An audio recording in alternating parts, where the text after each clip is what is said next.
And don't worry because the universe will pour its blessings to you, mga kapiksi. Maganda yung inyong energy sa kaperahan. You will be blessed with money, especially guys kung masipag kayo, no? So this message is true dun sa mga masisipag na kapiksi, guys. So yun yung potential na mga blessings nyo dahil sa kasipagan nyo, mga kapiksi. Balance lang yung pagpasok ng mga blessings sa inyo. Not so much, pero hindi ka rin kinakapos, mga kapiksi, kasi palagi kang, the universe is always watching over you, no?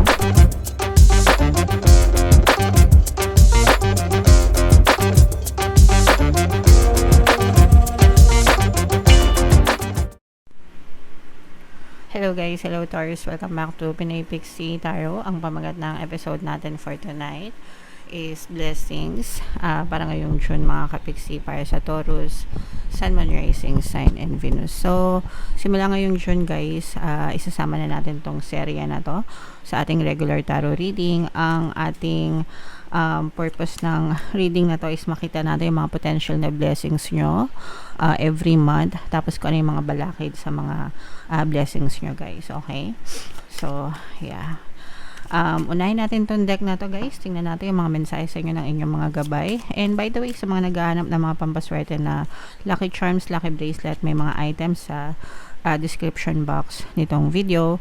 Check nyo lang yung mga items doon, guys, tas pwede nyo nang i-check out. Okay, so una, guys, we have manifestation. Okay, so napakaganda nito. This is a very positive message para sa inyo, guys, na maaari nyong i-manifest anything that you want, mga kapiksi. And this is what I've been telling you over and over and over again, guys, no? You can be, do, and have anything that you want in your physical reality, mga kapiksi. Kahit anong gustuhin nyo, mga kapiksi, love life man, kaperahan man, kabuhayan, even good health, guys, anything, as long as i-focus nyo yung attention nyo dun sa mga desires nyo, dun sa mga gusto nyo mangyari, pwede siyang ma-push out sa inyong physical reality, mga kapiksi. Some people call it miracles, guys, no? Sa mga hindi masyadong exposed or nakakaalam sa manifestation, ang tawag ng ibang tao dito, especially yung mga matatanda, is milagro, no? New age manifestation, mga kapiksi. Okay, alright, so i-mind nyo na yung mga manifestation nyo, mga kapiksi. Kung ano man yung minamanifest nyo, i-claim nyo na it's going to be pushed out. Another message, guys, is meron tayong soulmates energy. This is a very positive love energy, mga kapiksi. Hindi lang sa romantic relationship, guys, no? Kasi sometimes we can have, pag sinabing soulmates, you find another soul na very much compatible kayo, nagkakaintindihan kayo, no? Yeah, and not necessarily na romantic relationship. Some soulmates nagiging love partners, pero yung iba parang friends, ganyan, acquaintance, but they're very much compatible. And hindi tayo limited sa isang soulmate lang, mga kapiksi. We can have multiple soulmates. Unlike twin flame, pag twin flame, siya kasi yung other half mo, so isa lang yun. Pero pag soulmates, you can have, since they are other souls, you can have multiple soulmates, mga kapiksi.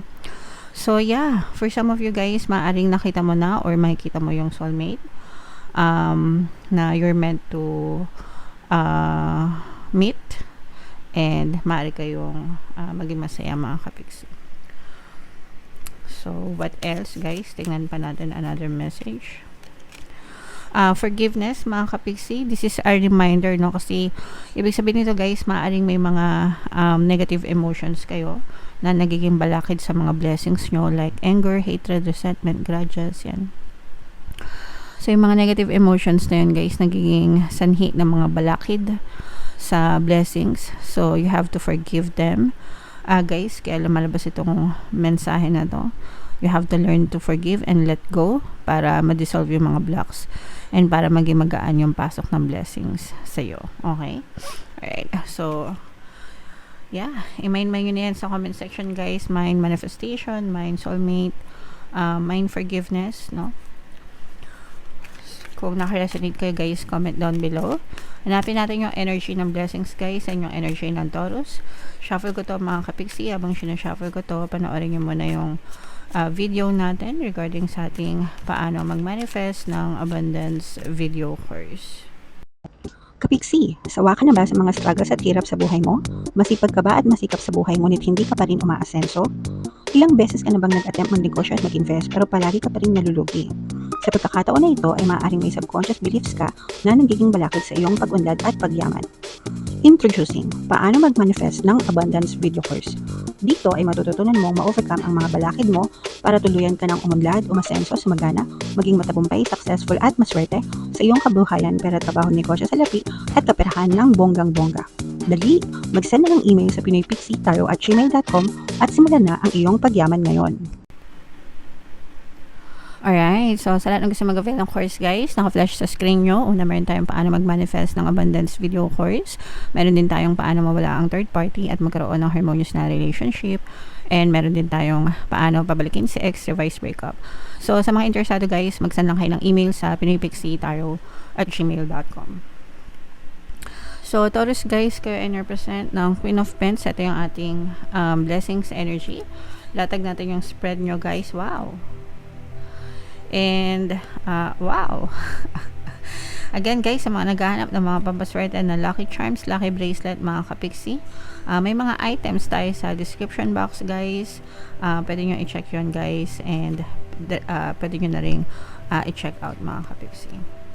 So ito, unahin natin yung mga blocks guys. This is both negative and positive mga kapiksi.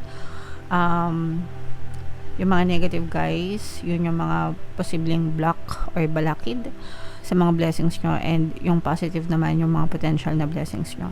So nakikita natin na meron kayong very toxic energy or toxic na situation or toxic na tao na nasa paligid nyo, kaya toxic din kayo, stress din kayo mga kapiksi. Ito yung nagiging dahilan kung bakit parang nagiging, yung iba sa inyo guys parang natotrauma or nagiging close-minded mga kapiksi, kasi parang nandun parang dun sa toxicities na na-experience nyo, parang doon nag-stem yung inyong takot, yung inyong duda, yung inyong mga trauma mga kapiksi. Okay? So, pwedeng sa trabaho ito, let's say for example, baka toxic yung boss mo or toxic yung environment na pinagtatrabahuhan mo, tapos parang imbis na maghanap ka ng trabaho, parang naiisip mo na baka yung lilipatan mo, ganun na naman. Na-experience ko to guys na before, bago ako umalis ng corporate world. Actually, kaya ako umalis ng corporate world. Kasi yung last na napasukan ko, medyo stress yung environment. So, nagkaroon ako ng assumption na nag-stem out yung fear ko na baka pag lumipat ako ng company, ganun na naman yung mga boss. So, nag-decide ako na tumigil na sa trabaho and nag-home base na lang ako. So, may mga ganong klaseng kapag in-entertain nyo yung mga negative thoughts na yon, doon lumalabas yung mga fears nyo. So, maaaring nagiging ganon yung, may mga ganon kayong assumptions na nade-develop. And kapag lumala yan guys, maaaring maging balakid yan sa inyong pag-unlad and pag-asenso sa pagpasok ng blessing sa inyo. So ito guys, we have the energy of change, pagbabago. So parang ina-advise kayo na magbago ng environment mga kapigsi. Sa mga nakaka-resonate lang naman, kung wala naman kayong stress mga kapigsi, okay naman kayo sa workplace nyo, stay, no? Pero yung iba sa inyo, you are being encouraged na maghanap ng mga changes, and hindi kayo papabayaan ni universe mga kapigsi, no?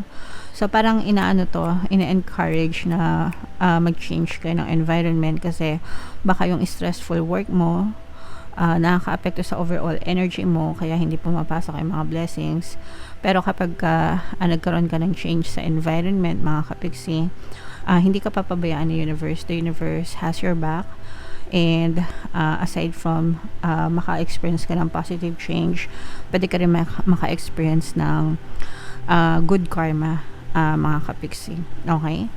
So, this is parang encouragement na, especially if sobrang stress ka na, guys, or sobrang toxic, no?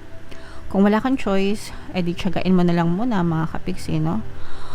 Pero kung may choice ka, wag mong ikulong yung sarili mo sa ganyang sitwasyon. Nung nag-resign ako, siningit na naman. Nung nag-resign ako sa trabaho, mga kapiksi, nawala lahat ng stress ko, as in. So, and naging masaya ako. I'm in a much better place now than before kasi nawala talaga lahat ng stress, guys. So, maaring ganun din kayo, guys, no? And don't worry because the universe will pour its blessings to you, mga kapiksi. Maganda yung inyong energy sa kaperahan. You will be blessed with money, especially, guys, kung masipag kayo, no? So, this message is true dun sa mga masisipag na kapiksi, guys. So, yun yung potential na mga blessings nyo dahil sa kasipagan nyo, mga kapiksi. Balance lang yung pagpasok ng mga blessings sa inyo.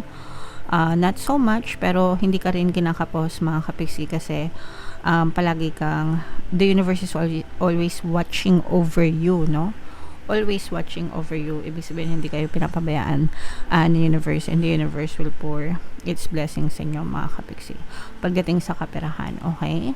So, pwedeng stress ka sa trabaho, pero kumikita ka naman, kapiksi. So, carry lang yan. And if meron kayong choice na lumabas or lumipat ng trabaho, maghanap ng ibang workplace, mga kapiksi, I'm sensing na you will be in a much better place, guys. Okay? So, what else? Ayan, so, in-encourage talaga kayo na umalis, guys. Ito yung kung makaka-resonate lang kayo, mga kapiksi. But if you don't feel na nakaka-resonate kayo, and okay naman yung trabaho nyo, syempre, wag kayo umalis, no? Pero pagka yung tipong nagtatanong ka na gusto mo na mag-resign, gusto mo na umalis, this may be a message para sa inyo. Pero syempre, guys, maghinay-hinay kayo, make sure na may malilipatan muna kayo. Ayan, itong stress, mga kapiksi, ito yung nagiging dahilan. So, super stressed, mga kapiksi, no? Kaya hindi parang, yes, may pumapasok na pera sa inyo, pero not so much, kasi nga may mga stress kayo na nagiging dahilan ng mga balakid nyo. Ayan, and even for some, ito, guys, parang feeling ko this is more of like a cold treatment sa inyo. Baka hindi kayo vibes, and this is parang hindi kayo vibes ng mga kasamahan mo sa trabaho, or hindi maganda yung kultura, no? Yung work culture, 'di ba? May mga ganun, kahit mga Pinoy na yung mga kasama mo, pero yung work culture sa isang company, iba pa rin, 'di ba? So, yeah, yun yung nagpapastress sa inyo, guys. Kaya imbis na parang mag-focus kayo sa mga blessings, mas lumalamang yung reklamo sa inyo, and na-stress kayo. And yun yung nagiging dahilan, guys, kasi yung mga negative emotions, kaya nga lumabas sa inyo yung forgiveness, guys. Kasi you have to remove or lessen those emotional blocks, yung mga stress nyo, yan, worry, yan.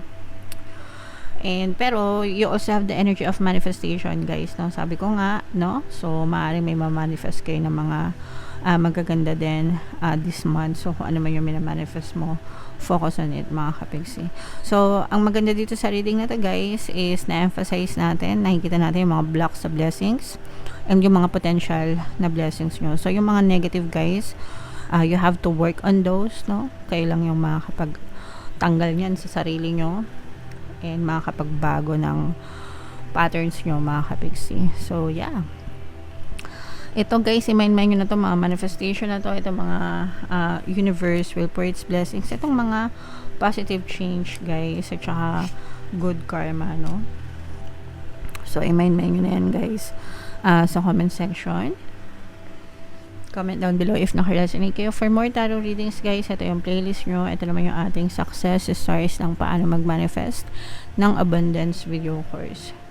Thank you for liking, sharing, and subscribing. See you next time, mga kapiksi. I love you all. Have a nice day. Bye-bye.